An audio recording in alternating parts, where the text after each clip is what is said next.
সেই সময় মহারাজের দশরথের আত্মা আজ ফাল্গুন নদীর তীরে ছুটে এসেছে। ফাল্গুন নদীর তীরে এসে মহারাজের দশরথ মা সীতাকে বলছে, হে মা সীতা, আজ আমি তোমার কাছে এসেছি মা, আজ আমি তোমার কাছে এসেছি মা। হ্যাঁ পিতা, তবে তোর নিজের আমার শতকোটি প্রণাম পিতা, তবে তোর নিজের আমার শতকোটি প্রণাম গ্রহণ করুন। তথাস্তু তথাস্তু মা সীতা। হে মা সীতা, আজ যে আমার ছেলেরা আমাকে পিণ্ড দান করেনি মা, তাই যে আমি স্বর্গে যেতে পারি না মা, আমার স্বর্গের দ্বার যে বন্ধ হয়ে রয়েছে।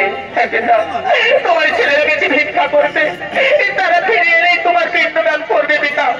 ততক্ষণ তুমি আমার কাছে বসে অপেক্ষা করুন পিতা, ততক্ষণ তুমি আমার কাছে বসে অপেক্ষা করুন পিতা। না মা সীতা না, আমার যে বসে অপেক্ষা করার মতো সময় নেই মা। আমায় যদি ঠিক সময় পিণ্ড দান করা না হয়, তাহলে যে আমি কোনোদিন স্বর্গে যেতে পারবো না, আমার স্বর্গের দ্বার চিরতরে বন্ধ হয়ে যাবে। পিতা, আমি কি উপভোগ করবো পিতা? আমি যে একজন বলে নারী পিতা, আমি যে কিচ্ছু উপায় খুঁজে পাচ্ছি না পিতা, আমি যে কিচ্ছু উপায় খুঁজে পাচ্ছি না। হে মা সীতা, তুমি কেন না মা, আমি তোমার চোখের জল সহ্য করতে পারবো না মা। আজ আমার পুত্রের অবর্তমানে আজ তুমি এই আমাকে পিণ্ড দান করো মা, আর তোমার দেওয়া পিণ্ডকে আমি এক্ষুনি চলে যাবো স্বর্গবাসে মা, আমি এক্ষুনি চলে যাবো স্বর্গবাসে। আজ আমি তোমাকে কিসের পিণ্ড দান করবো পিতা?